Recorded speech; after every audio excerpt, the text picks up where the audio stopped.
They thought I'd crumble, that I'd sign away my life with a polite nod and maybe some tears. They had no idea who they were dealing with. Hi, I'm Danny. I'm 41. And up until exactly 3 months ago, I thought I had a decent marriage. Not perfect, but stable, predictable, comfortable in that slow Sunday morning kind of way. I've been with Nate 42 suits every day, smooth talker, high-functioning narcissist for 18 years. We've got 2 teens, Mia and Jay, both in high school. I work part-time doing books for a local design firm in Silver Spring, Maryland. Quiet job, nothing flashy. I liked it that way. Nate's a contract lawyer, the kind who smiles too much at clients and not enough at home. He's always been polished, calm, calculated, the kind of man you trust because you want to. I used to. I really did. Let me take you back. It was a regular Wednesday. I only remember because I always make honey thyme chicken on Wednesdays. And Mia was downstairs whining that I forgot the dinner rolls again. Jay had his earbuds in, pretending not to hear her. The usual. Nate was already home. Weird. He's never home before 6. But there he was, swirling red wine like he was in some kind of Napa Valley commercial. And of course his mother was there, Eleanor, queen of condescension. She'd been visiting for over a week, helping, she claimed, more like lurking, critiquing, breathing down my neck and pretending not to. I was mid-mashed potatoes when the doorbell rang. I wiped my hands on my apron, already exhausted, and opened the door. Standing there was a man in his 40s. Nice suit, crisp haircut, leather briefcase. Too calm. Good evening. I'm looking for Danielle Moore. That's me, I said, confused. I'm Paul Mercer, Mercer & Klein Legal. I have some documents that require your immediate attention. He didn't even blink, just opened the briefcase like this was a sales pitch. Nate appeared behind me with his wine, looking smug. Too smug. I already hated the vibe. What's going on? I asked. Come sit, Nate said, motioning to the dining room. Might as well handle this properly. I followed, still clueless. Paul laid a thick envelope on the table like it was a casual menu. I opened it. Froze. Divorce papers. I blinked. I didn't. File for divorce. You didn't, Nate replied, sipping his wine. We did. It's time. His voice was so calm, like he was talking about switching cable providers. My hands started shaking. I looked up. Eleanor gave me a soft smile that made my skin crawl. It's best if you don't resist this, dear. It'll be smoother for everyone. Resist? This wasn't some custody debate. This was an ambush.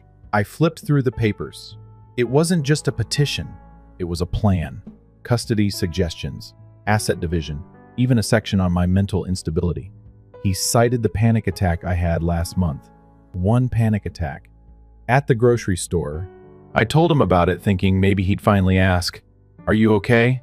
Instead, he wrote it down like a lawyer prepping for battle. You've been off, Nate said.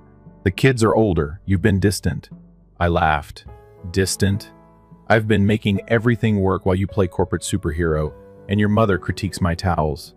He didn't even flinch. There's someone else, he said. Just like that. No warning, no apology, no shame.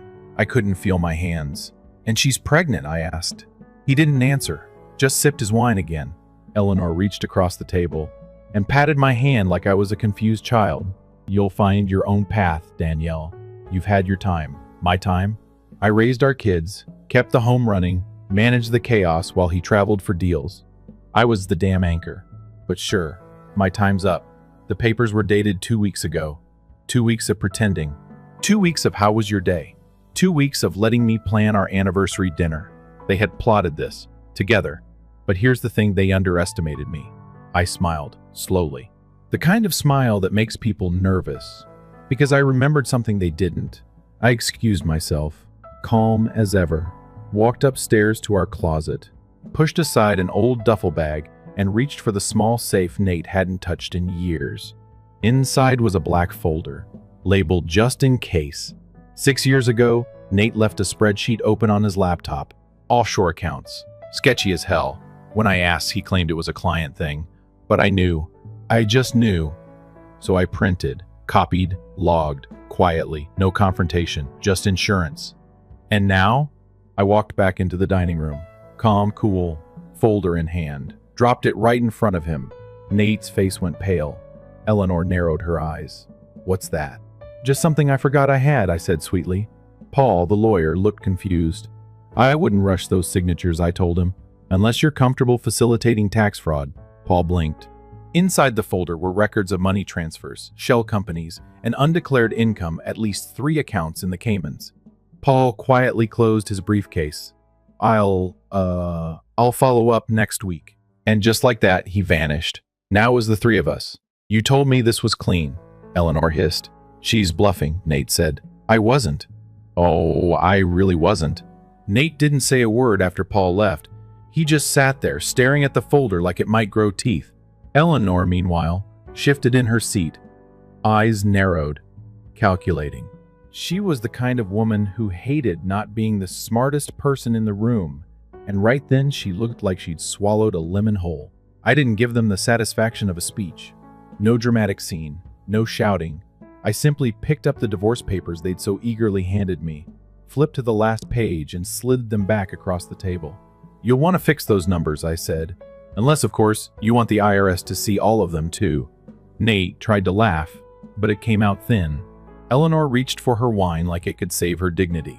I stood up, picked up the now cold chicken from the table, and walked it to the kitchen. My hands were shaking, but not from fear anymore. It was adrenaline. I felt something I hadn't in years' clarity. I'd been tired for so long, tired of second-guessing myself, of being polite, of bending just to keep peace in a house that stopped feeling like home a long time ago. That night, after the kids went to bed and Eleanor finally retreated to the guest room, I sat in the dark living room and stared at the fireplace. I wasn't sad. I wasn't even angry. I was focused because now I knew exactly what I had to do. The next morning, I went back to that same safe. Beneath the folder I'd shown them was another one. This one had documents Nate definitely never knew I had, printouts of emails he thought he deleted, screenshots of late-night messages to women who weren't me, invoices he tried to bury, and most importantly, notes. Not mine, my therapist's. I started therapy a year ago, not because I was unstable like he claimed in those papers, but because I was starting to feel like I didn't exist. My sessions weren't just venting. They were evidence. I had described everything: his distance, the gaslighting, the way he made me feel like I was asking for too much when all I wanted was kindness. My therapist had documented it all. I asked her to. I said I needed a paper trail, just in case. She agreed. Turns out, women like me always have to protect ourselves from people like him. I called her that morning, told her what happened. She didn't sound surprised.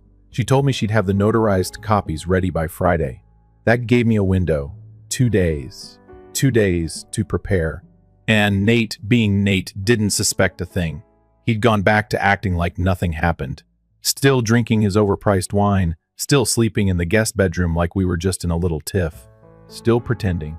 That Friday, I got a letter from Mia and Jay's school. It stopped me cold. Apparently, someone had submitted transfer paperwork for both kids. Not just to a new school, but a private academy halfway across the state. I hadn't agreed to anything. I hadn't even heard of the school. The letter said the transfer was in process, that they were waiting on final paperwork. My stomach dropped. Nate. It had to be. He was trying to take them from me, quietly, legally. He thought if he filed first, rewrote the story, and painted me as unstable, he'd win. Custody, control, everything. I didn't cry, I didn't panic. I printed the letter and got in my car. I drove straight to the school, sat in the principal's office with every document I could find: custody laws, current school records, even my therapist's letter stating I was in good mental health. The principal was shocked, said they'd never seen a transfer attempt without both parents' consent. They paused the process immediately. That night, I waited until dinner. We were all at the table. Mia scrolling through her phone, Jay half listening to music, Nate walking in like he was still king of the castle. You tried to move our kids behind my back, I said. I didn't raise my voice. I didn't need to. He froze mid-step. It's not what you think, he started. I was doing what's best for them. Mia looked up. You were moving us? Jay pulled out one earbud. Without telling Mom? Nate sat down, tried to smile. I just wanted better opportunities. No, I cut in. You wanted control.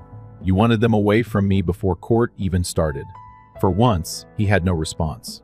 Mia looked at me, then at him, and she stood up, walked around the table and sat beside me. She didn't say anything. She didn't need to. Jay followed. That silence said more than any speech ever could. Nate's face cracked. He wasn't used to losing, especially not like that. But it wasn't over, because the next day I got a message, not from Nate, from her, the woman. Her name was Kara. She was 36. Worked in software development. I didn't know he was still married, she wrote. I thought he was divorced. He told me you two had separated years ago. I called her. I don't know why I expected her to be cold. She wasn't. She was angry, hurt, pregnant. Yes, she confirmed it. She was expecting. And she thought she was building a life with a man who had lied to her about everything. I met her for coffee. We sat across from each other, comparing stories like war veterans. The timelines matched up. The lies overlapped. The betrayal was mutual. She showed me texts, photos, receipts. Turns out, Nate had been charging dinners with her to our joint card, using hotel rewards I'd earned. Even promised her our lake house, the one I'd decorated myself.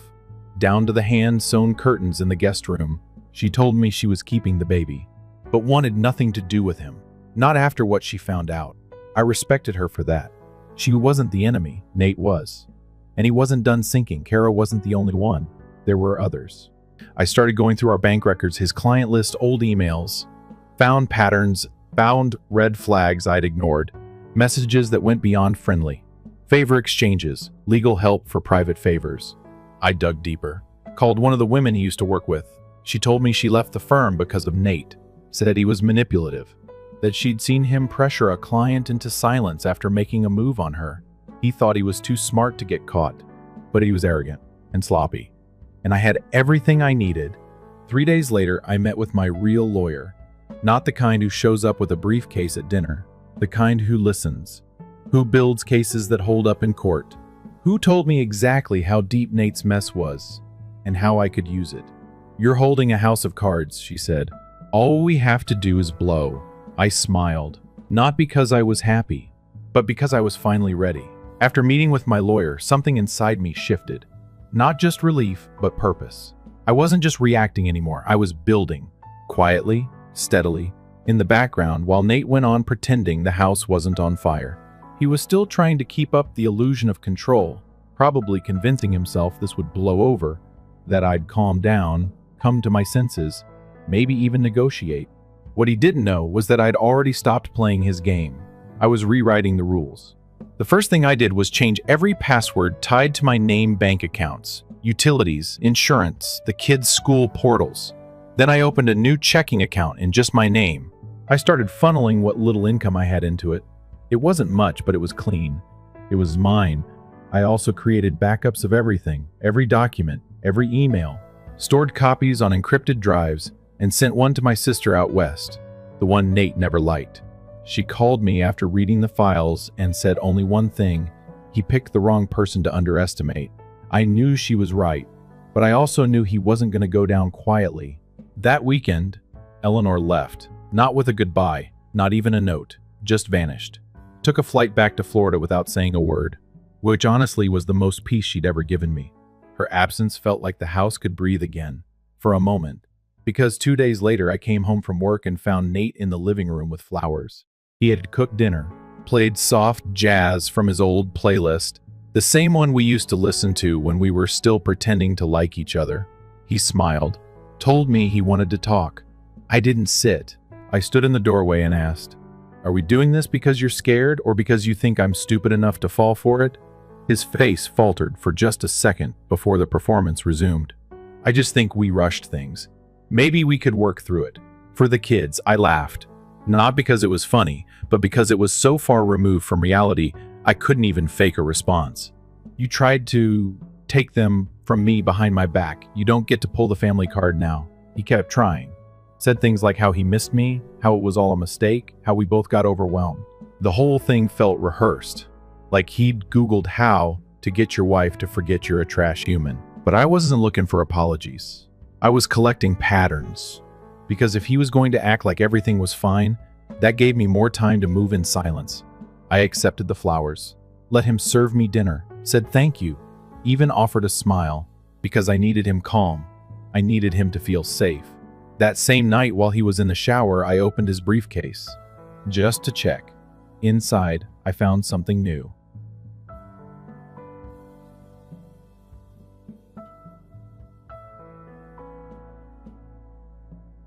It wasn't signed, but it was ready. Terms written in legal jargon, designed to make it sound fair, but it wasn't. If I signed that, I'd be walking away with pennies and silence. And buried at the bottom of the briefcase? A thumb drive. I plugged it into my laptop after he went to bed. Password protected. But Nate was never creative. His passwords were always tied to his old college football number. 3 guesses, and I was in. What I found made my hands go cold. Emails between him and someone named Derek, his financial consultant. They were discussing the liquidation of certain assets, selling off stock, preparing to move funds out of the country.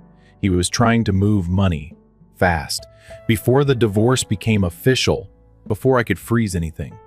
But now I had proof. My lawyer was going to love this. The next morning I sent her the files. She called me an hour later. "This changes everything," she said. "We're filing now. Full throttle." That week was a blur of signatures, filings, and strategy calls. I barely slept, but I felt more alive than I had in years. And while I moved with legal precision, Nate kept playing pretend. He even suggested a weekend away, just us. Said it might help us reconnect. I nodded, told him I'd think about it, and then I served him, right in front of his office building. My lawyer had a process server deliver the divorce suit, complete with financial fraud allegations, custody claims, and a full appendix of his offshore dealings. According to one of my old coworkers, who happened to be nearby, he turned pale, mumbled something about misunderstandings, and stumbled back inside like someone had just pulled the floor out from under him. That evening, he came home quiet. No jazz, no wine, no flowers, just silence. I was in the kitchen when he walked in. He didn't say anything, just stood there, like he expected me to look sorry. I didn't. "You served me at work?" he finally asked. "You lied to me in our home," I answered. "So yes, I did." He stared for a long time, then said something that told me exactly how far gone he was. "You're ruining your own reputation," I smiled. "No, I'm saving my kids from thinking this is what love looks like." That shut him up. The next morning, he left early, didn't come back that night. I didn't care. I had other things to do, like meet with a forensic accountant. My lawyer brought her in after reviewing the thumb drive. She was brilliant, scary smart. Told me she'd already tracked over $500,000 in suspicious transfers. "If we dig another week," she said, "I bet we find twice that." And we did. Offshore holdings, fake vendors, loans to non-existent startups. Nate had been funneling money for years. He thought I wasn't paying attention. That because I was only working part-time, I'd never notice. But I did. And now I had a team that noticed too. The kids started asking questions. Not big ones. Just enough to show they were watching. Mia wanted to know why Dad hadn't come to her debate finals. Jay asked if he was still moving them to another school. I answered carefully, never bad-mouthing, just the truth. Sometimes people make choices that show us who they really are. They got it. They really did. One night, Mia left her laptop open on the couch. A Word doc was open. It was a personal essay for English class. The title, "What Strength Looks Like." I read it, quietly. She'd written about me, about how sometimes strength doesn't look loud.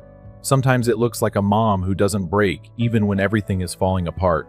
I cried, not out of pain, out of pride. Because no matter what Nate tried to take from me, he couldn't rewrite the truth. He couldn't erase what they saw with their own eyes. And this was just the beginning. By the time the forensic audit wrapped, we had enough evidence to bury Nate in court, and probably on a few federal tax lists too. My lawyer and I sat in her office on a rainy Thursday, going over every document one more time. She was calm, surgical, and low-key, terrifying in the best way. "We could go after everything," she said, sliding a folder toward me. "Not just the house, not just full custody, all of it. The accounts, the stocks, the retirement assets he thought were off limits." I nodded slowly. I wasn't in a rush. This wasn't about revenge anymore. It was about removal. Removal of control. Removal of power.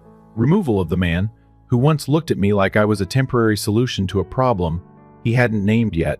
I left her office with my head clear and a folder full of Nate's secrets. That same day, I filed a formal complaint with the Maryland Bar Association. I gave them everything proof of unreported finances, his emails with Kara, financial manipulation of clients, even testimonies from 2 former coworkers who were tired of covering for him. Then I filed a police report. Not to be dramatic, but to protect myself. I wasn't going to end up tangled in his fraud mess. Let the authorities deal with his mess. I was cleaning up my own life, quietly, cleanly. And then, just when I thought the cracks couldn't spread further, they did. Kara called me again. She'd just had a meeting with her legal team. Apparently, Nate hadn't just lied to her about being married. He had also promised her a stake in one of his clients' investments, which, legally, he couldn't do. She was angry. But more than that, she was organized. She told me she planned to sue him for fraud, for emotional distress, for everything she could. He manipulated me, Donnie, just like he tried with you. But now I get to decide how this ends. I respected that deeply. I gave her the documentation I had, the emails between them, the financial notes, everything. If we were burning this thing down, we were doing it together. A week later, Nate was served again, this time with a lawsuit from Kara's team. My lawyer made sure the timing lined up perfectly. His professional world collapsed in slow motion. One day, I saw his firm's name disappear from the glass office downtown. I asked a friend who worked in the same building what happened. She said they let him go quietly. No announcement, no farewell email, just a clean removal and someone new in his office the next morning. I didn't feel victorious. I felt justified. Like all the lies, all the manipulation, all the quiet cruelty finally had weight. It wasn't petty. It was overdue. Then the kids' school called again, this time about a different issue. Someone again, Nate had tried to change emergency contact information, tried to list Kara's name instead of mine. I didn't even bother confronting him. I took the paperwork, scheduled a meeting with the principal, and handed them a packet with all our legal updates. Sole custody was pending. Visitation rights under review. They understood immediately. I walked out of that meeting lighter, not because I had won, but because I had stopped waiting for permission to act. That weekend, Mia came into my room while I was folding laundry. She didn't ask about her dad. She just said, "Are we going to be okay?" And I told her the truth. We already are. I didn't want her to think okay meant perfect. I wanted her to see that okay was surviving without breaking, growing without needing someone else to shrink. A few days later, I heard from Eleanor. A handwritten letter. 3 pages, in perfect cursive, soaked in perfume, that reminded me of stale regret. She said she was disappointed in me, that I had taken things too far, that she didn't recognize the woman I had become. I read it twice, then shredded it, because the truth is, she never recognized me. She recognized the version of me who kept quiet, who cooked dinner and let her son walk over her while smiling through the salt. That woman was gone, and I wasn't sorry, not even a little. Nate tried again, one last attempt to regain control. He showed up at the house unannounced, holding a grocery bag, acting like this was still his kitchen. I didn't panic. I didn't argue. I stepped outside, called my lawyer, then the police. Calmly, directly. They escorted him off the property. The next day, we filed a restraining order, not because I felt unsafe, but because he needed to understand his presence was no longer welcome and his control was permanently revoked. After that, things finally started to settle. Court was approaching, and I had everything lined up. My lawyer was confident. "He's going to try to spin it," she warned. But the evidence speaks for itself. Judges don't like liars. And they hate manipulators. The kids weren't asking about their dad much anymore. Mia had stopped trying to defend him. Jay barely mentioned him unless he had to. I could see the hurt behind their silence, but I also saw strength. They were watching, and healing in their own way. I tried to keep our life as steady as possible. Same bedtime routines, same Saturday morning pancakes, same music in the kitchen while we cleaned, because consistency was the one thing I could still give them. And myself. One afternoon, I got a call from Kara. Her case was moving forward. She was doing okay, scared, exhausted, but standing tall. "Thank you," she said, voice soft, "for helping me, for not blaming me." I told her the truth. You were never the problem. He was the lie. We weren't friends in the traditional sense, but there was an unspoken bond. A mutual understanding between two women who had survived the same storm from different directions. That night, I sat outside on the porch with a glass of wine. It was quiet, peaceful. The kind of silence that used to feel like loneliness but now felt like freedom. I looked around the yard, the same one I'd mowed, planted, tended to for years. It still belonged to me, not because the court said so, but because I earned it. Every inch, every brick, every piece of peace. And as the sun dipped low and the lights flickered on inside the house, I realized something. This wasn't just survival. This was reclamation of space, of self, of the woman I used to be before she forgot how powerful she really was. Court day came with overcast skies and an odd calm that settled in my chest like a quiet knowing. I didn't feel fear. Not anymore. I'd already lived through the worst of it. Now it was just time to finish what he started. I wore navy. Clean lines, no drama. My lawyer said it made me look competent, steady, like someone who never needed to raise her voice to be taken seriously. Nate arrived in a gray suit, one of the more expensive ones I hadn't seen in months. He looked tired, thinner, like the weight of his own lies had finally started pressing down on him. He didn't look at me when he passed, just kept walking, flanked by his new lawyer, a younger man with too much gel in his hair and a nervous energy that gave him away. They tried to delay the hearing, said new evidence had surfaced, needed more time to review. The judge wasn't amused. "You've had ample time," she said flatly. "We're proceeding." And just like that, the room shifted. We laid everything out: financial records, emails, signed statements from former clients, screenshots, therapist notes. We didn't just tell a story. We mapped it with timestamps and bank codes and patterns that proved this wasn't a one-time slip. It was a lifestyle, a blueprint of deception. Nate's lawyer stammered through objections, tried to twist the narrative, suggested I had hacked into Nate's files, that my mental health history made me an unreliable narrator. My lawyer stayed calm. She slid over my therapist's letter. Notes documenting our sessions for the past year, each one dated, signed, and legally protected. My client did not break down, she said. She woke up. When it came time for custody, we didn't need dramatics, just truth. School reports, teacher statements, Mia's essay. That part still made my throat tighten. The judge read it aloud.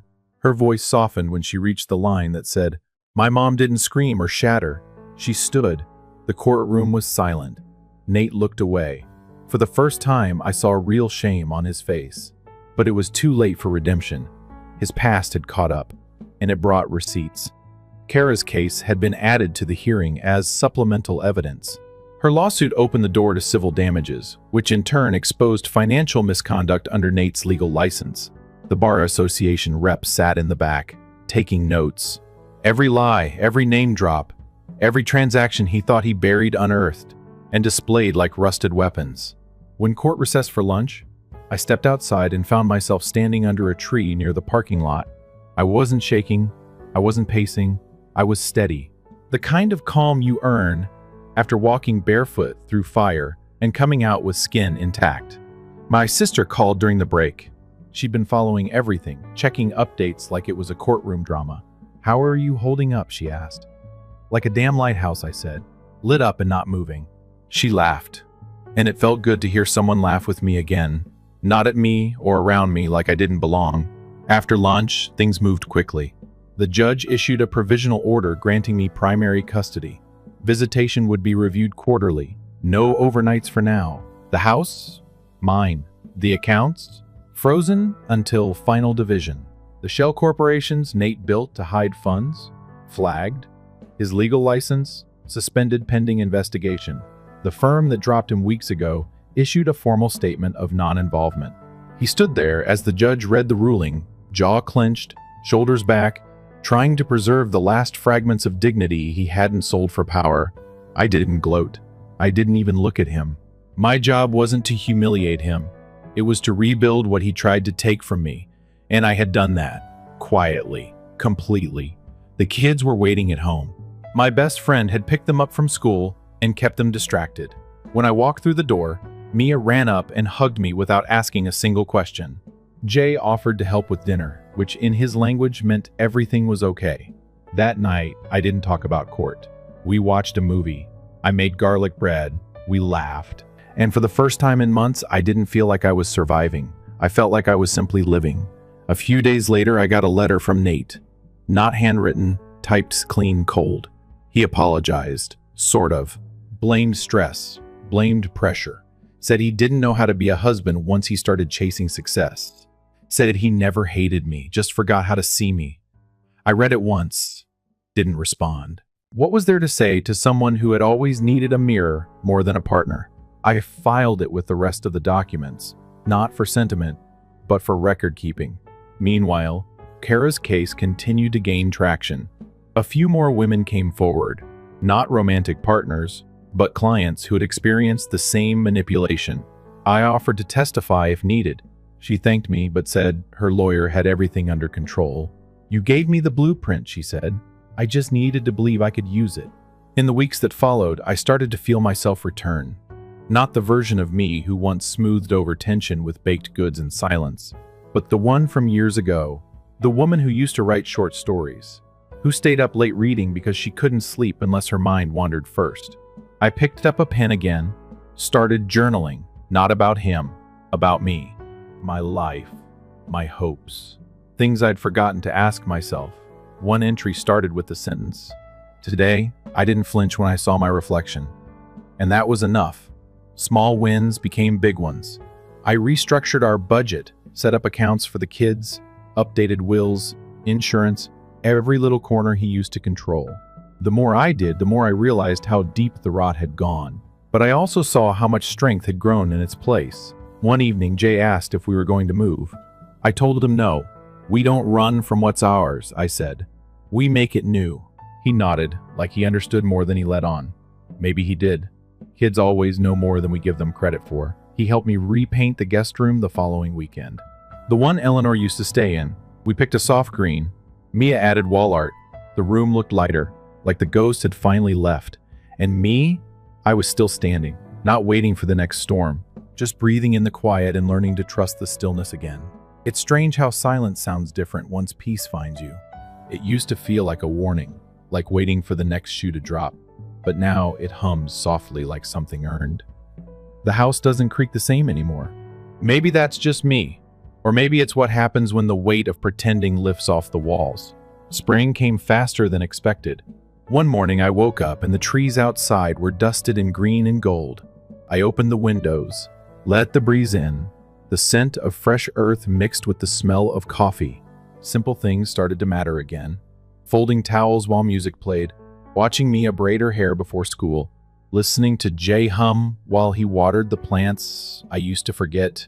There's a rhythm to healing I hadn't understood before. It's not loud, it's not sudden, it's just one honest moment stitched to another until you wake up and realize you're no longer in survival mode. You're home. The final hearing came and went with less noise than we expected. Nate didn't fight. Not anymore. Maybe he couldn't. Maybe the consequences had finally caught up and cornered the last arrogant part of him. The judge granted full custody. Visitation, supervised until further notice.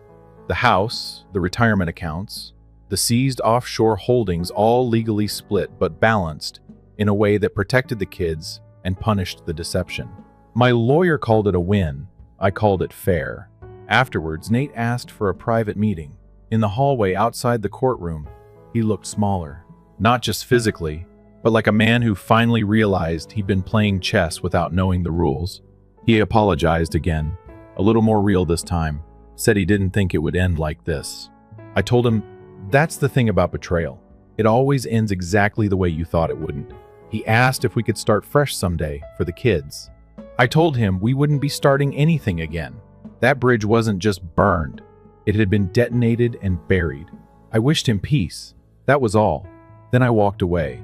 And this time, I didn't look back. A month passed before we heard from Eleanor. She sent birthday cards to the kids. No message inside. Just stiff handwriting that said their names and a gift card. They didn't react much. Mia rolled her eyes. Jay shrugged. I didn't tell them what to feel.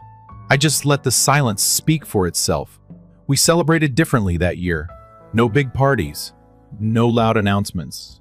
Just pancakes and pajamas. Backyard music, Polaroids, and long hugs. We built new traditions without trying too hard. Sometimes when you stop forcing things, life arranges itself better than you ever could. Kara had her baby in early May. A girl. She named her Elise. Soft, bright eyes. She sent me a photo. No caption. Just the image. That was enough. It felt like a full circle closing quietly, the beginning of something better for both of us. We still talk occasionally. Not out of obligation, but out of shared survival. Two women who crossed paths in chaos and found clarity on the other side. She's stronger now. I can hear it in her voice. No more doubt. No more apologizing for someone else's damage. I think that's the kind of bond that never really fades. Summer rolled in with longer days and fewer shadows. The garden started blooming again. I hadn't touched it in years. Now Mia helps me plant basil. Jay's responsible for tomatoes. And somehow we turned a neglected corner of the yard into something alive. Growth is funny like that. You don't always see it happening, but one day it's everywhere. In the soil, in your spine, in your silence. I started writing again, not just journaling, but stories, fiction. Little scenes that turned into chapters. My sister read one and said, "This feels like you before you forgot how to want things." That stuck with me, so I kept writing. I even submitted a short story to a local publication. It got accepted. No fanfare, just a small printed copy that now sits on my desk beside a photo of me and the kids on the porch swing, barefoot, smiling like people who finally believe in quiet joy. People ask if I ever hear from Nate. Not much. He texts to schedule his supervised visits. The kids go sometimes, mostly out of curiosity or obligation. I don't know. But they always come home a little quieter, a little more sure of where they belong. I don't press. I let them figure out their own truths. They're smart. They see more than they say. I trust that. One night, a few weeks ago, Mia sat next to me after dinner. We were folding laundry. She asked if I was happy. Just like that. No lead in, no warning. I paused, thought about it, and told her yes. Not every second, but in the kind of way that stays, even on hard days. Especially then. Happiness isn't loud anymore. It's not fireworks or grand gestures. It's the sound of the door locking behind you and knowing you're safe. It's falling asleep without rehearsing arguments in your head. It's letting yourself breathe without bracing for the next apology that never comes. I told her that, and she nodded like she already understood, because she probably did. Kids learn by watching, not by being told. And she'd seen me walk through fire without setting anyone else ablaze. That was the legacy I wanted to leave. Not perfection, not a clean slate. Just proof that you can choose yourself without shame, that you can love your life even after it cracks in half. The last day of school came, and we celebrated with ice cream in the driveway. Jay put whipped cream on everything. Mia played old throwback songs I hadn't heard in a decade. I closed my eyes and let it all wash over me, the heat, the music, the joy that didn't have to be chased anymore. Just lived. And as the sky shifted from gold to deep blue, I realized this wasn't a new chapter, it was a whole new book. One I was writing on my own, in my own voice, without waiting for anyone else to approve the plot. Nate once thought he was delivering the final blow, that I would crumble, that I'd vanish quietly while he built a new life on the ruins of mine. But what he didn't understand was that I was never made of glass. I was made of stone and fire, and the kind of resilience you don't see until it's the only thing holding you upright. So now, every Wednesday, I still make chicken and garlic bread. Mia sets the table. Jay dances in the kitchen. And I sit at the head of the table not because I demanded it, but because I stayed. Because I rebuilt. Because I refused to disappear. And that, more than anything, is my victory. Quiet. Final. Whole. Story 2. Rebecca is my name. I live and work in Chicago, and I'm 31 years old. A journey I believed would be full of affection turned out to be the cause I would never be able to view my family the same way again. The streetlights seemed to be dim, twinkling specks in the wind on a winter Saturday morning due to the heavy snowfall. At 6 a.m., I departed.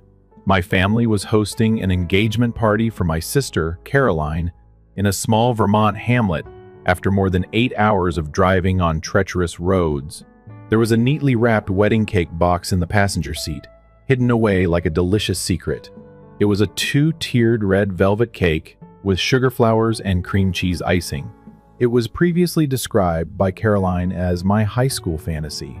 Almost 2 weeks prior, I had placed an order for the cake from a well-known bakery, paying extra to have it created fresh that morning.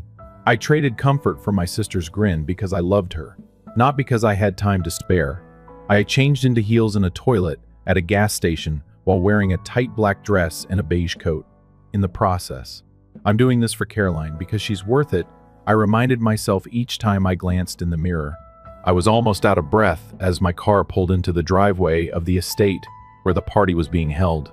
With bright golden lights around the trees, the mansion shone in the snowy woodland like a scene from a fairy tale. White and silver ribbons waved softly in the breeze. Caroline won't forget me after this, I recall whispering. Like a frail little prayer, the words reverberated throughout the vehicle. I gave the valet the keys. When he saw me come out with the cake box, he arched an eyebrow. "Do you handle the catering for the wedding?" he inquired, kind but aloof. I thought he was kidding and grinned with relief. "No, I'm the sister of the bride." He gave a nod, said nothing else. I entered the foyer and heard gentle violin music mingled with the aroma of vanilla candles. Oddly enough, though, nobody showed up to welcome me. Not a hug? No. How did the drive go? There were just a few visitors, who gave me a cursory glance before turning away as if I were an outsider who had entered the wrong home. Grasping the cake box firmly, I proceeded into the main hall, where Caroline was standing next to her fiancé, Ethan, who was dressed in ivory satin, a face that is constantly hailed as the family pearl is framed by soft locks. Before she noticed me, she was having a great time laughing with her companions. In a moment, Caroline's smile was gone. "You came, really?" Her eyes narrowed as if she were incredulous as she asked. 8 hours in the deep snow. I came, of course. Unexpected, the first tried to speak in a light-hearted manner. The cake box was not taken by Caroline, nor did she take a step toward him. "I didn't think you'd come with the weather and all," she added. I set the box next to a platter of macarons. I'm still trying to smile. Well, one of the bridesmaids said loudly enough, "It's your special day behind her. I take it she's not on the guest list?" Every phrase was heard by me. My heart broke. Caroline gave her a quick look but remained silent, then turned away. She leaned in Ethan's direction and left down the corridor a few seconds later.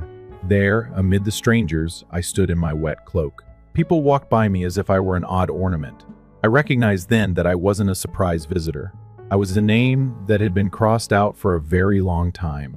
I made the decision to locate my mom. If anyone could figure out why I came, I still wanted to think it was her if anyone saw the work I'd put in. Wearing a crimson velvet dress and a silk scarf around her neck, she stood next to the fireplace, clutching a glass of white wine as if she were a speaker about to take the stage. She put down the drink, glanced over her shoulder, and avoided eye contact as I walked up. "Rebecca," she spoke quietly, as though she was worried someone would overhear. "I didn't expect you would show up." "Why not?" I tried to sound calm as I asked. "A week ago, I sent a message." I thought she would cut me off immediately and aggressively, but no one responded. Let's avoid complicating things. Caroline's day is today. Don't let it become anything else. I clutched the strap of my handbag. "What are you saying?"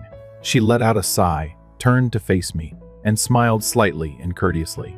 "You get a lot of attention after all. Allow the proceedings to proceed in silence. Avoid taking center stage." I grinned, but it was a sad smile. I just made the nearly 9-hour drive through the snow to deliver Caroline's favorite cake. That may signify anything, I thought. With eyes as frigid as the winter wind, my mother murmured, "Rebecca, timing is everything when it comes to compassion." I paced the hall, her words echoing in my mind. Jazz was playing softly in the background. Like the wind, people drifted by me. Nobody inquired about my needs. Nobody inquired about my coldness. A collection of carefully selected frames of Caroline and Ethan's photos stood in the middle of the room, strolling in Central Park together. Caroline, wearing a white sweater, is clutching flowers. By the river, Ethan made a proposal while grinning. Everything is flawless and completely unrelated to me. Not a single image. I walked to the reception table to look at the seating plan and guest list. Every printed surname on ivory paper was digitized by me. Caroline, a lady our grandmother met twice at a charity dinner, had old college pals. Not me, though. I glanced at a staff worker. She gave a soft grin. "Please pardon me," Am I able to assist you? I gestured toward the seating chart. The bride's sister is me. My name is not visible. She carefully went over the list. Rebecca Collins? Indeed. She nibbled on her lip. I apologize. You could be an unannounced visitor. No, I'm related. She gave a little nod and took a step back. Around me, I stood, paralyzed within. Happy greetings echoed as if no one had heard. I was falling apart. I discovered a vacant chair next to the dessert table. However, another employee came over before I could take a seat. Apologies. Gently but forcefully, he said. The DJ's helper is seated there. I squeezed my lips and nodded. I get it. I then made my way to the room's darkest corner, where the laughter subsided and the lights dimmed. I poured a glass of water for myself and held it chilly in both hands. Could fill the void in my chest with water. I was able to view the slideshow on a huge screen from there. Images from Caroline's early years to the present. She won the high school dance prize, and she had ribbons in her hair, completing college, passing through Italy. Every moment was picked with care, and me. In all of them, her sister was absent. As if I had never been in her life, I felt a chill come over me. It was the recognition of what I used to call family, not the snow outside. I entered the coat room to breathe, not to remove my coat. The only place I could hide from the onslaught of far-off looks outside was a small room with dim yellow illumination and packed hangers. There was a tray of bridesmaid presents on a little side table. 10 little boxes, each with a pink ribbon wrapped around them. I looked at the names Claire, Erica, Hannah, and Julia. Mine was absent. Not an error. They insured it. I reached for my phone out of habit and slid onto a velvet chair nearby. The screen sprang to life. No new messages, no missed calls. Comfortably, the first opened my message app and scrolled. I became aware of it at that point. A fresh group chat. Caroline's ideal squad. I scowled. I don't recall signing up for this. Perhaps I was accidentally inserted. Julia's most recent message was sent 3 hours ago. The bridesmaid among others. Everything is lovely and flawless. Just how we had intended. There were older writings above it. Claire, there's no way she's coming. She despises crowds. Hannah, better still, the atmosphere will be more relaxed. Then I noticed it. That one broke me. Caroline, she doesn't match the stereotype. To put it simply, the list is full. It would be awkward to have her in the wedding pictures. There was a shaking head gif and a cringing emoji below. How long I stared is a mystery to me. It seemed as though each word was engraved directly into my chest. Caroline didn't simply ignore me. She intended to exclude me. The worst part is that I had no suspicions at all. With shaking hands, I slipped my phone back into my purse and exited the group chat. It's not cold. No more. I exited the coat closet. No specific destination in mind. Just trying to find a way out of those walls that were closing in. I stumbled into a small corridor that connected the staff area and kitchen. There were trays of unopened food waiting to be brought out under the soft yellow ceiling lights. I heard laughter coming from behind a cracked door just as I was about to turn around. I froze when I heard a voice I recognized. Caroline was the one. The fact that she drove all the way here still amazes me. Who does that? Then the voice of Hannah. What would you bring on a whole road trip? A homemade cake that appears to have been purchased at a bargain store. There was a chuckle. I went cold. I held my breath. Caroline went on, her tone softer but no less abrasive. Everything would have been ideal if she hadn't arrived. I was hoping the weather would keep her away. Claire added her voice. Maybe she would have spun out on the road or something. That way we'd have an excuse to be sad and still enjoy the peace. This time it wasn't just a laugh.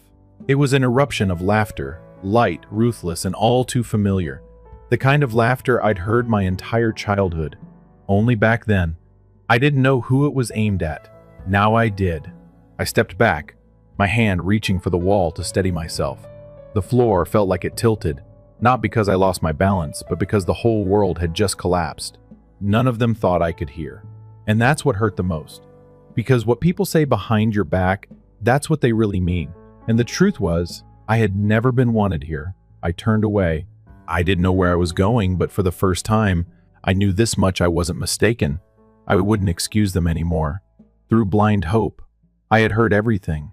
And for the first time in my life, I wasn't sure I wanted to forgive and return to the main hall. There was no reason to stay in a place where even breathing made my chest ache. Instead, I quietly stepped out through the side door near the kitchen, my long coat still streaked with old snow from that morning's drive. The cold wind whipped against my face, like it was trying to wash away every illusion I had brought with me. But the coldest thing wasn't the weather. It was the silence from the people I once called family. I sat in my car for a long time. The engine was off, but my thoughts continued racing. My phone brightened up with a fresh message. It was from my mother. Just one line. Rebecca, don't create a scene. I gazed at the writing. Mind blank above it. My prior message still sat. Mom, I'm on my way. Hope you'll all be surprised. Marked as read. No reply. I didn't answer. I had no energy left to explain or defend something that never should have needed explanation. I just wanted to be there for my sister. I sat in that darkness until the golden lights from the estate across the road disappeared into nightfall. I didn't drive home that night. I booked a room at a cheap motel 30 minutes away. My dress was wrinkled, makeup smeared. After repeated tries not to weep, I didn't switch on the television. Social media wasn't something I checked. One breath at a time, I let the memories of the evening eat away at me as I lay there gazing at the stained ceiling. My phone was ringing when I woke up the next morning. The lack of sleep was still making my mind spin. Caroline's heavily tinted photo was the first thing I saw when I opened Instagram. With her satin dress and sparkling lights behind her, Caroline is accompanied by her bridesmaids and holds a champagne glass, similar to the wedding invitations from fairy tales. A perfect night with all the people I love most was the caption. I wasn't in the shot. No tag, no mention, no thank you. Not a single trace that I had ever been there. I scrolled through the comments. Caroline, the most lovely bride.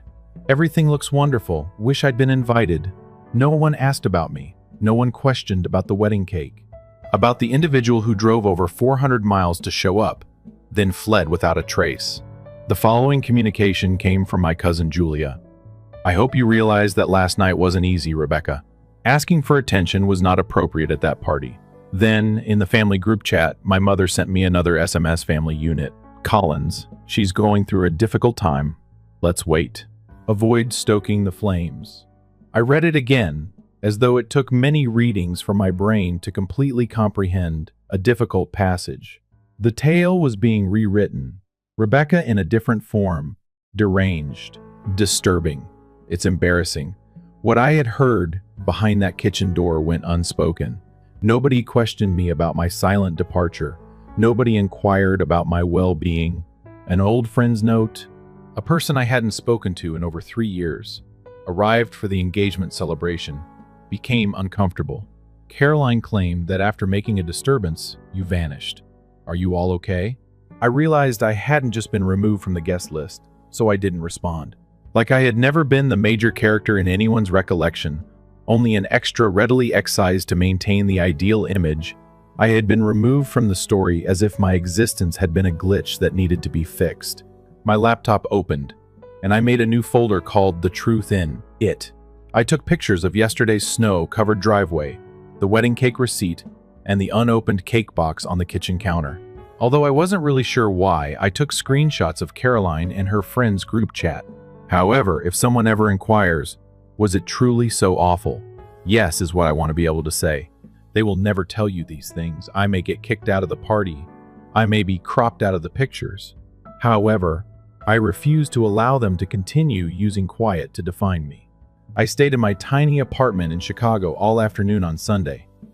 I spread out everything that people had decided to overlook on the kitchen table in the soft light from the window. The screen of my laptop was open, revealing the truth folder, where I had stored the facts that no one wanted to admit. I took a picture of the red velvet wedding cake that was still sealed in its silver box. I never read the receipt for the more than $200. I paid the bakery in advance to have it made fresh that morning. I snapped a photo in front of Caroline's mansion, still holding onto the cake like it was a priceless present, my coat soaking through and my hair disheveled from the snowstorm. When I initially opened Instagram, I uploaded a picture of the cake outside with snow all around it, and the gold ribbon contrasted with the white. Not everything we bring is appreciated, the caption said. That does not imply that it is worthless. The screenshot of the receipt from the email confirmation was the second post. The card states that Caroline Collins would get a 2-tiered red velvet wedding cake on Saturday morning. The third was a picture of my car's snow-covered windshield taken from inside. I arrived, despite everything outside trying to stop me, which was as white as the sky itself. I disabled the comments because I didn't need permission to share my experience, not because I was afraid of controversy. After that, I checked my email. Caroline Collins, Aunt Martha, and recipient's mother Linda Collins. Talk about the wedding cake, I didn't say much. The receipt for the wedding cake I ordered, paid for, and delivered on Saturday is attached. No one ever discussed or opened the cake. I don't require gratitude. All I want is for you to realize the reality. I pushed submit after attaching the 3 pictures. In less than 5 minutes, Mom responded. This isn't helping, Rebecca. You are exacerbating the situation. I didn't answer. I opened a fresh message, this time to Ethan, Caroline's fiancé, who worked in the PR division of Lockridge Financial. I knew one thing, but I wasn't sure if they would care. This company took reputation very seriously and avoided any personal controversies that may undermine investor trust. Not much was written by me. I just sent 2 files, including a snapshot of the Collins family group chat, in which my mother referred to me as unstable, and Caroline made fun of me for making things into a tragedy. An audio clip from that evening, in which Caroline and her companions chuckled at the possibility of my being involved in an accident while traveling. The voices had a distinct theme and were strong and clear. Information that might be important to the business.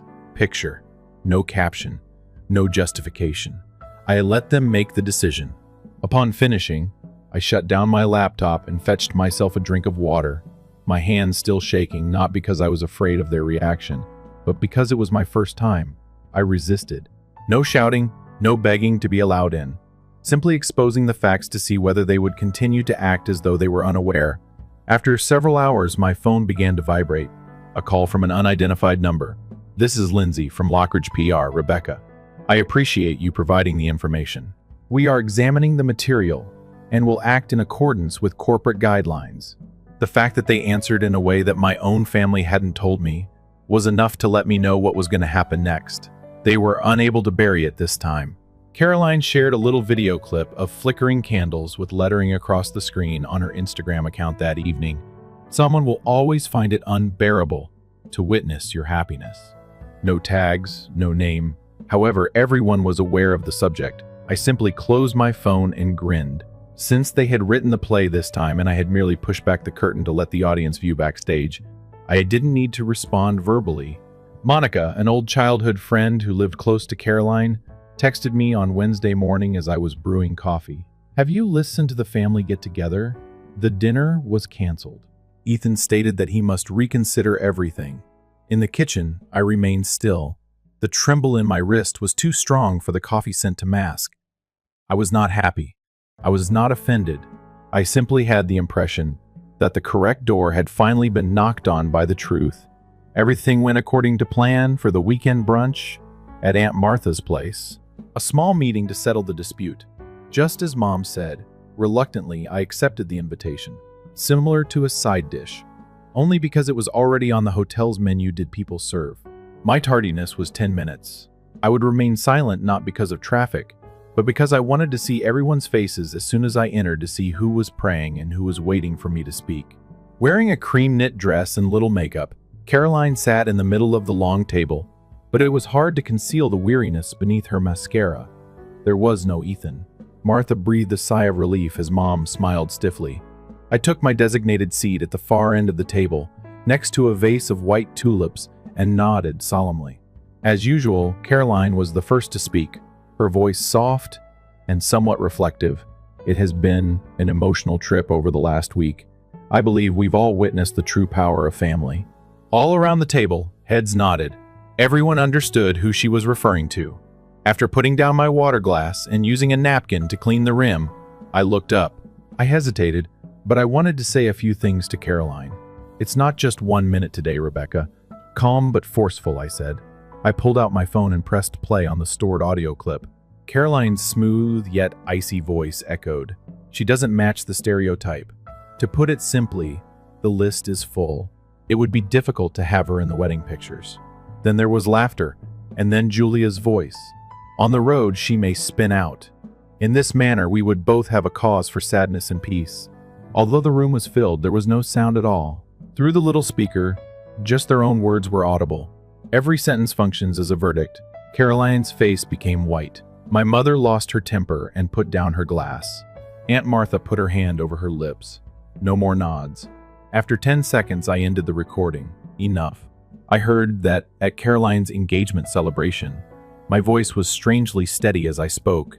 I mistakenly believed that I had brought a gift of affection, but I was really a hindrance to concealment. Caroline got to her feet. Rebecca. It was a joke. Was one interrupting a thought or a strategy all along? Nobody responded. I glanced at my mom first, then at Aunt Martha. Would any of you trust me if I didn't have that recording? My mom remained silent. Her gaze wandered. Is Ethan aware? A relative inquired, seeming uncomfortable. Caroline took a gulp. He needs time to reflect. I gave a nod. Excellent. He ought to be aware of his future spouse. I didn't hold off till I heard back. The faces that had previously turned away at the party were now observing me as if they were seeing me for the first time as I stood and carefully pulled the chair back in place. Aunt Martha trailed behind me as I left. She said, "Are you not just standing up for yourself?" As she caressed my arm, "This family was reminded by you that the truth is still worthy of being heard." I simply nodded before stepping out into the brilliant morning light. The sky above was so blue it nearly ached to look at as the clouds parted. In years, for the first time. This time they had said it all, so I didn't feel the need to elaborate. It had been a week since that brunch, and my phone was still dead. No check-ins, no apologies, just a few silent comments from individuals who, like me, had previously been shunned by their families, and a few Instagram alerts from old acquaintances who liked the photo of the wedding cake I had delivered through the snowstorm. I made no attempt to contact Caroline. I had lost my anger. I simply felt as though a lengthy chapter had ended without a terrible conclusion. Resolution is not required, just finished. My phone rang on Friday night as I was folding clothes. A name that was recognized appeared on the screen. Caroline. The first paused. My hand briefly touched the decline button before coming to a standstill. At last, I placed the phone on the table, pressed the accept button, and switched it to speaker mode. Rebecca. She spoke in a raspy voice. Please. Just for once, I didn't say anything, even though I know you probably don't want to hear it. I was mistaken. With every syllable sounding like it was struggling through ice water, Caroline went on. People have likened me to you my entire life. You were intelligent, self-sufficient, and never needed help, and I constantly had to put in more effort simply to get noticed. I reclined in my chair and gazed at the ceiling. I never imagined Caroline would tell me this. I felt envious of you. She openly acknowledged that she had attended my own engagement party. I was afraid. I'm afraid of the way Ethan regarded you when you entered. Fearful of being complimented for navigating a snowstorm? I'm afraid I'll be the shadow again. I shut my eyes. The pain came back. I once wished I had heard them sooner, not because of what she said. But, Caroline replied, her voice shaking, that doesn't excuse what I did. It was cowardly and self-centered. I created you the problem by excluding you from the guest list, laughing behind your back, and then fabricating a tale. I am aware that cannot be undone. I answered after letting out a deep breath. You're correct. It cannot be reversed. I don't want to live with those scars forever, though. A pause occurred. Then, just above a whisper, Caroline inquired, will you pardon me? I considered it. It wasn't necessary to start again in order to forgive. It didn't entail going back to the same place. Caroline, I don't hate you. I can't go back to the way things were, I stated honestly. For both parties to evolve, some partnerships must terminate. Caroline remained silent. We simply sat there, each of us breathing on the other side of a shattered bridge.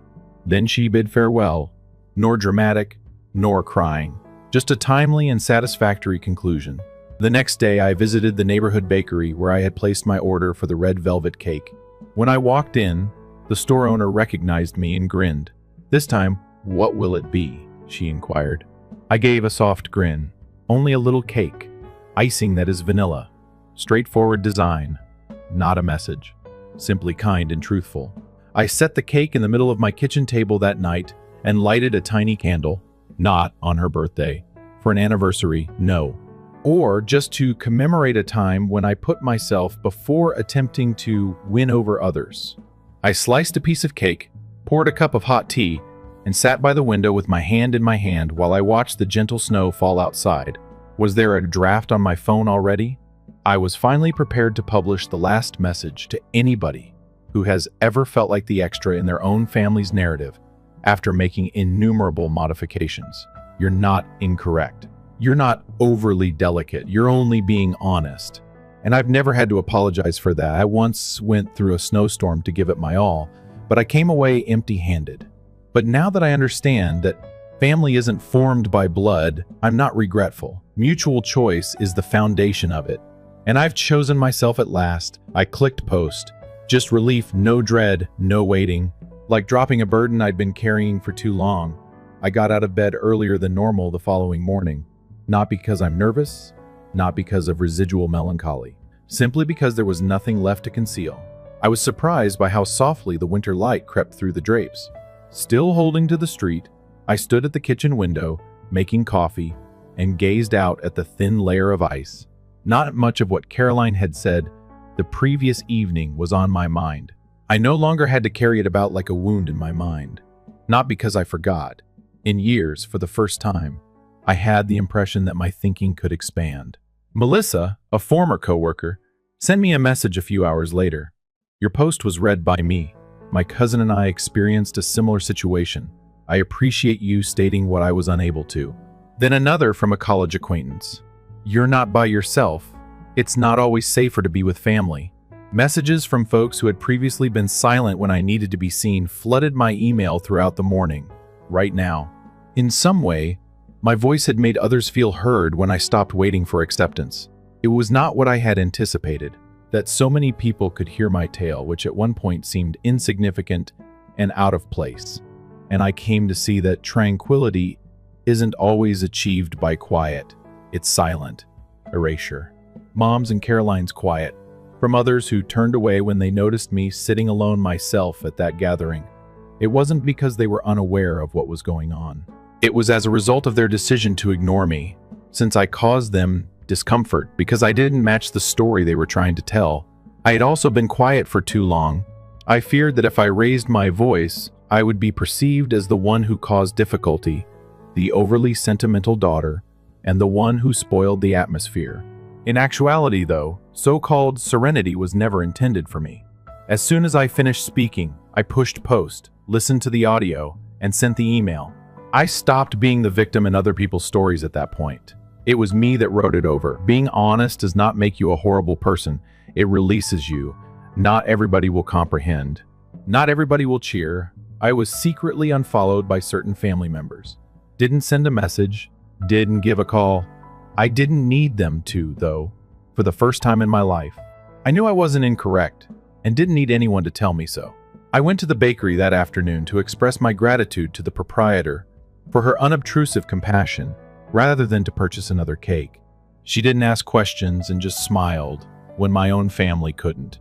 Mentioned just when you entered. Cake wasn't simply for celebration, I suspected. I gave a nod.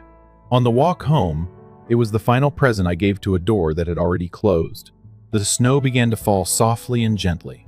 Not severe, not resentful. It was as gentle as if it were covering everything with a new coat of pure white. I thought, not every storm comes to destroy, as I paused in the middle of the road and tipped my face toward the sky. To clean the skies is the sole reason some come, and me. I had experienced such a storm. I took out the old journal I had put away when I was 26 that evening. I went back to the first page I had written on. They might let me remain if I'm kind enough. With a smile, I used a blue ink pen to carefully cross out that line and then scribbled a new one directly beneath it. Nobody has the authority to exclude or keep someone if that individual has made the decision to live in their own truth. I put the diary away, switched out the lights, and left a tiny candle glowing softly in the kitchen corner. And I slept soundly for the first time in a long time. No voices ringing in my head, no jolts of awakening, no nightmares, just peace. Not from forgetting, but from letting go and confronting everything at last. There is more to Rebecca's tale than just leaving a party. It's about coming back to oneself after constantly trying to fit in with a family that never really paid attention. She mustered the strength to speak out, confront the hurt, and let go of preconceived notions. Rebecca demonstrates that the truth should always be stated, even if it is difficult to hear. And sometimes the best thing we can do to find peace is not to forgive, but to stop needing someone. What are your thoughts on Rebecca's decision? If you were excluded by your own family, would you dare to speak up? For more moving tales about life and family, leave a comment below and remember to subscribe to the channel.